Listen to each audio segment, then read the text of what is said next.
ሳትጋጭ በፊት የተፈጠርሽ ልጅ ከኔ አንድ ፍሬ ልጅ ጋር ስትጣይ ነው የሚገርመኝ። እኔ ላንቺ እኮ ልጅሽ ነኝ። ጡትሽ ባይወርድ ኖሮ ወተት ቢኖረው እሹሩሩ ያልሽ ታሳድጊ ነበር። እግዚአብሔር ነው በሱ አንፃር እኔ ዘመኑ ልጅ ነኝ።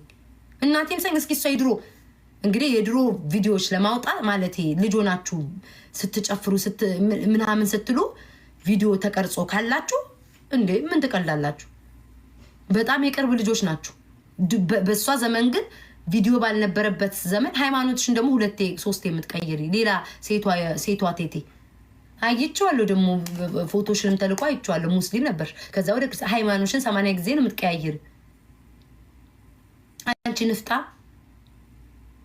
ስታሲ አጥንት የሚያመልጥሽ ሴትዮ ገና ስትይ ድንች ነው ካፍሽ የሚወጣው። ከድስቱ ላይ ምግብ አንስተሽ የምትበይ ያምላኬ ዛሬ ከድስት ላይ ነው ምግብ አንስተሽ የምትበይ። ሶፋ ብርቅ የሚሆንበት ኧረ እናቴ እንሳኝ። እኔ ቤታ ወሬ ምንን ስጨርስ ማለት ነው ከአልበሞቼ ውስጥ ፎቶ አሳያችኋለሁ። እኔ ሶፋ ብርቅ አይመስለኝም ነበረ። ኧረ እኛ ዴክ ሁሉ እኛ ጋር ይሄ ምንድነው የምን ዴክ የምን የሚባለው ዲሽ ነው የሚባለው። እኛ ቤት ትልቅ ዲሽ ነበር ሁሉ እግዚአብሔር እንደዚህ ብርቅ ነው እንዴ? ወይኔ አላቅም ነበር ሶፋ ብርቅ እንደሆነ እናቴን ይሰኝ አላቅም ነበር። ኧረ እኛ ዲሽ እኛ ቤት ትልቅ ዲሽ ነበረ።